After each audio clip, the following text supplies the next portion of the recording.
Okay, I'm going to talk to you today about desire and a burning desire to achieve. And desire is a quality. It can't be measured, but it can be developed. And in all of the years that I have been in real estate, I have taken so many tests that I can't remember how many. Right? And these tests are designed to tell us who we are. For example, the DISC tells us that we lead as a driver, which is your D, or we lead with our I, and there's always a trailing personality characteristic. So for example, I'm a DI. That should not come as a surprise to anyone. My actual score is 99D and 98I, which is unusual. And my S and C almost don't exist. I've taken the ABA, I've taken the KPA, I've taken almost every test that you can take. And here's what I can tell you: 7.5 years in leadership. And prior to that, 13 years of running my own team. The one thing these tests don't tell us is desire. If there's something missing, it's that burning desire in their gut, their motivation to succeed. It doesn't tell you that. Now, you can take a guess as to what someone's desire is based on having a conversation with them, but then again, you don't really know. You don't know until you're in business with them for a while. One of the things I shared with my son when he was playing football was that heart beats talent every time. In other words, Pete Rose was not the greatest baseball player who ever played, but he played with the biggest heart. He had the most desire. He wanted to win so badly that he hated losing more than he loved winning. Desire, okay? Now, how much pain? Here's 3 questions I have for you. Maybe this will help you determine your level of desire. By the way, desire can be developed. So before we finish, we're going to talk about how you can create more desire in your life and how you can help those who are in business with you find that burning heart, passion. The whole thing went from my head to my heart. Passion. So here's the first question. How much pain can I handle before I quit? Write it down. How much pain can I handle before I quit?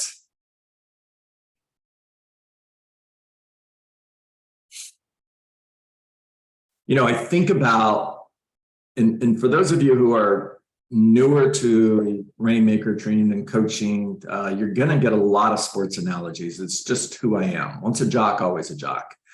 And when I hear that question, I think back to my days of playing college football in August in 95-degree heat and 100% humidity and hand on the line. Hand on the line meant we're getting ready to run the next sprint. And we would finish every football practice with end zone to end zone sprint. In other words, 100-yard sprints. You have all of the linemen who go together, and then all of the backs are in the second line. And the amount of time you get to rest is the amount of time that it takes for that next group to run right behind you and cross the line. And then it's hand on the line. And in most times, you're talking about a 30-second break in between these sprints. And you didn't know, are we going to run 10 today? Are we going to run 12? Are we going to run 20? The coach just decided. And at some point, you feel so much pain physically that you just want to quit. Everything inside of you is telling you quit. As a matter of fact, I remember the football coach telling us before practice began, we're going to run until it feels like you're going to die. You're not going to. And you're going to wish that you would because you're in so much pain, and we're going to keep going. How much pain can you handle before you quit? And we're not talking physical pain now. We're talking about emotional pain. We're talking about mental pain. We're talking about discouragement. How much discouragement can you handle before you throw in the towel and give up? The second question is,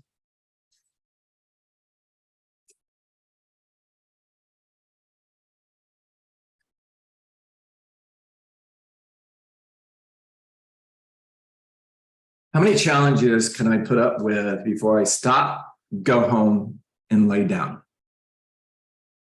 How many challenges can I put up with before I stop, go home, and lay down?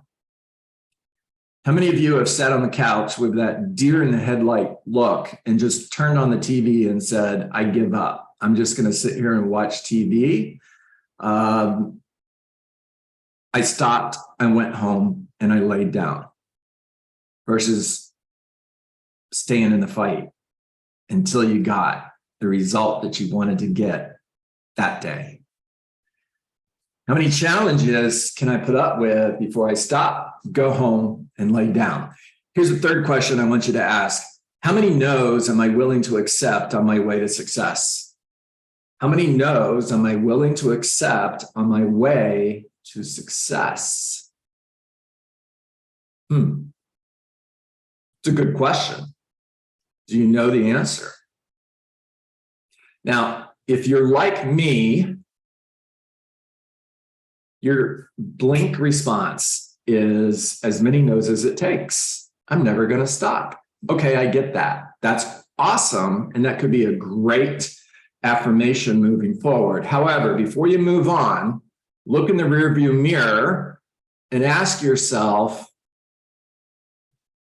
how many no's did it take last week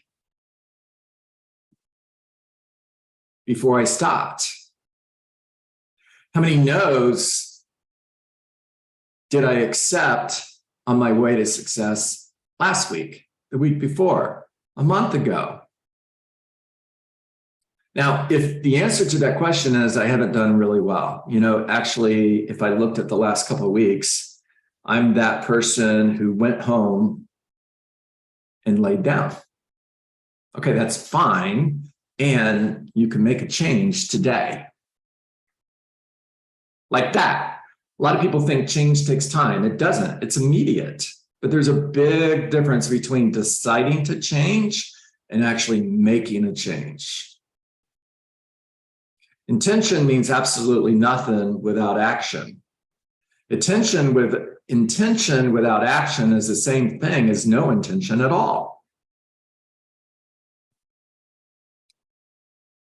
Now, there's three methods of developing the burning desire to succeed. Number one, the greatest obstacle to developing desire is our conviction that we'll never be able to satisfy it.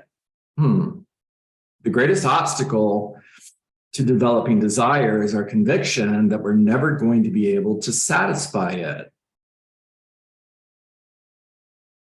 So the safest course is to discourage the desire and avoid the frustration.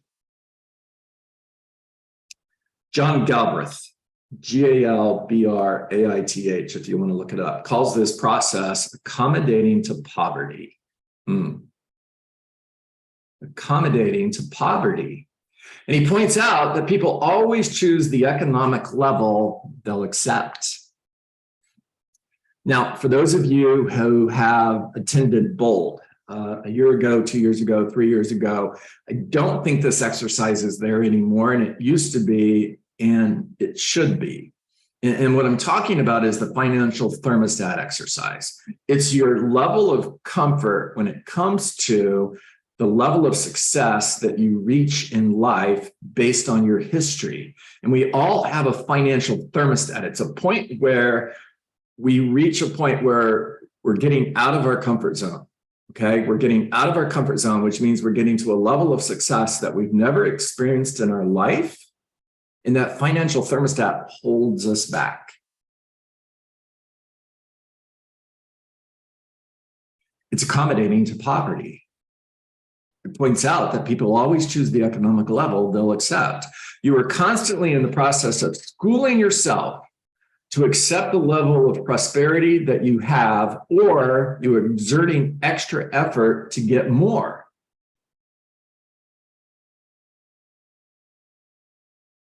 The second thing you could do to create desire is focus on the specific things you want. Focus on the things you want. Be specific. Make agreements with yourself. If I do this, I get that. Don't try to make yourself work for nothing.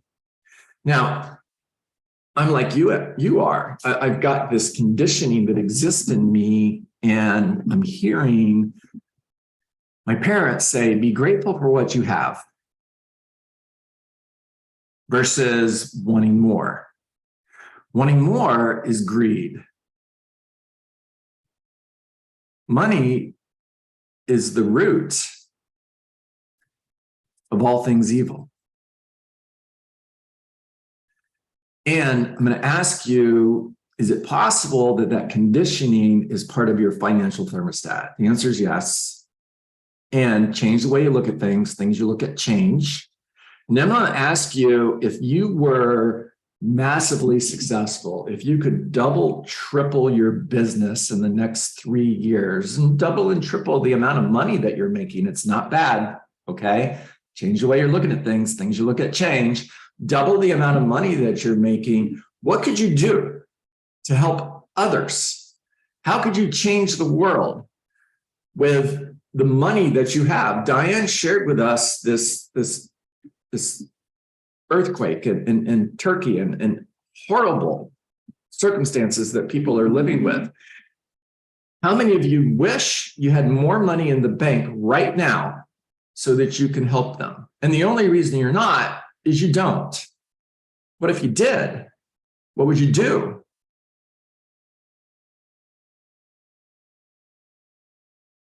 All right, step number 3. Take it in steps. If you've never made more than the minimum wage, don't aim for $500,000 the first year. So as a real estate coach, I talk to real estate agents and every day, and a big part of our conversation is, so tell me how you did last year. And then the following question is, where do you want to be a year from now? And sometimes I hear agents answer that question, well, I made $100,000 last year. Cool. Now, one of the things that I learned from Gary Keller that I keep as a coach is I never announce whatever their answer is as good or bad, because that's perspective. My response is, how do you feel about that? I made $100,000 last year. Cool. How do you feel about that? Then the next question is, what's your goal for the next year? A year from now, where do you want to be? On a scale of 1 to 10, with 1 being not so great and 10 being awesome, what does your life look like a year from now if it's a 10? Now, here's one of the things that I'm challenged with, based on what I just read to you. I have agents that answer that question $1 million. I want to go from earning $100,000 to earning $1 million. Now, I love thinking big. But here's the challenge with that. Let me read this to you again, okay? Take it in steps. If you've never made more than the minimum wage, don't aim for $500,000 the first year. Always aim for the earning level that excites you a lot and only scares you a little. It needs to be a stretch. It needs to scare you. Oh my gosh, that's thinking big. It has to be within reach though. And here's why, because if it's not in reach, you'll stop paying attention to it. If I said, well, my goal in the next year is to make the team for the Miami Dolphins and play football in the NFL. Well, I'm going to ignore that goal because it's not going to happen no matter what I do. The Dolphins are going to say, yeah, no, you're old, you're slow, you're too small, and I'm not going to make it. Aim for a goal that scares you. That is a stretch goal, however you can reach it. Always aim for the earning level that excites you a lot and only scares you a little. The essential element is faith in yourself. There's an exercise in Bold that, again, I don't know if it's still there, and if it's not, it should be, and it's called the checkbook exercise. Here's how it works. You've got $1,000. You have to spend it. What would you do with that $1,000 today? Now, for those of you who are struggling financially, and that's a lot of us, okay? I've been there. I've been there more than once. Had it all, lost it all. So what? Now what? You might be thinking, $1,000, really, John? That's not going to help. I get it. Hang in there with me. I'm going to take you someplace good. For those of you who are struggling, maybe thinking, not going to really help. Okay, you got $1,000, you have to spend it. Where would you spend it? Would you attend a training that you otherwise wouldn't? Would you hire a coach? Would you spend it on, where would you spend it on your business, your family? How are you going to spend it? Now, the very next day, it's doubled. You've got $2,000 in your checking account and you have to spend it. And you can't put it in the bank. You can't put it in savings. You can't invest $1,000 in whatever stock you're going to invest it in. And the next day you're going to invest $2,000. No, you have to spend it. What are you going to spend it on?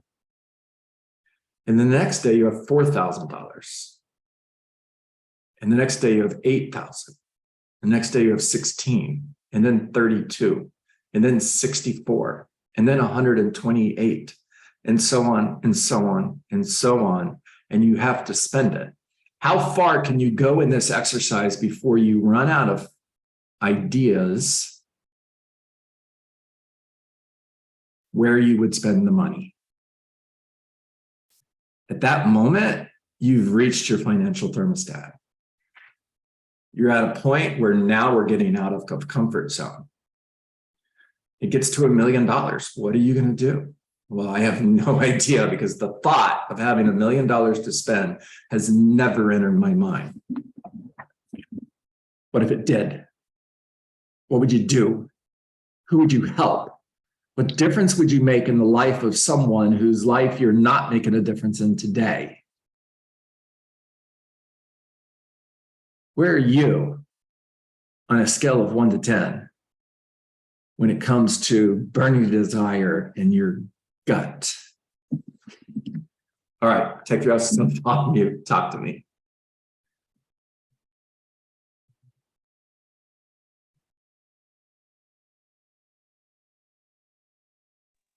John?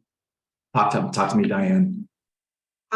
Yeah, you know how I feel about this subject. And even before I got married, before I had any kind of money, making $3.50 an hour, I just always knew I was always helping somebody else. And sometimes it's not even about money, it's really, part of mental health therapy in all across the board, from the most mild to the most severe mental health disorders. And I can tell you, I'm going to say that everybody on this call either suffers or knows somebody who's suffering from that. Mm-hmm. One of the legs to feeling better is doing something for somebody else, always. Yep. And so if you look at things that it's not so attached to money, yet how it's going to make someone else feel, the money follows that, because that person one day is going to remember what you did for them at a time of need, and they're going to need to sell their house, or they need to find a house, or they're going to remember, you know what, I want to work with someone like that who really cares about me.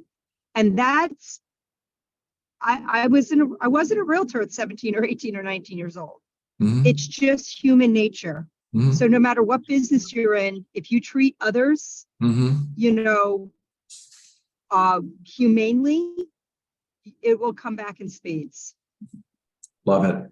Thank you, Diane. So Zig Ziglar would say, the secret to success is help others get what they want, and you will have everything you want. It's the reason why I invest hundreds of hours in training and coaching for free. It's to make an impact in your life. Eventually it'll come back to me. I know it will. Megan, talk to us. Hey, good morning. So I love I love what you were saying about the conditioning, and I think it's fascinating. I didn't catch the lady before me, but before I got into real estate, I had a 25-year career in mental health, Mm, and I love, as I've grown, understanding that a lot of what our parents taught us was very well intended. And then as you grow, you understand it's also very limiting, right? mm, And so when you adopt kind of the both and mindset, should I be grateful for what I have? 100%, because yep. that carries me through much. And I can be grateful and want more. Yes. That was it. Megan, really well done. Megan, that was Diane Schuster. The two of you should connect, by the way. I think you have a lot in common. So thank you for that. Thank you for sharing. Awesome. Diane, I just met your sister. That's great. All right. I don't see any more hands, so we're going to wrap it up. And time to get to work. So what is work? Work is, hold on one second. I'm going to stop recording.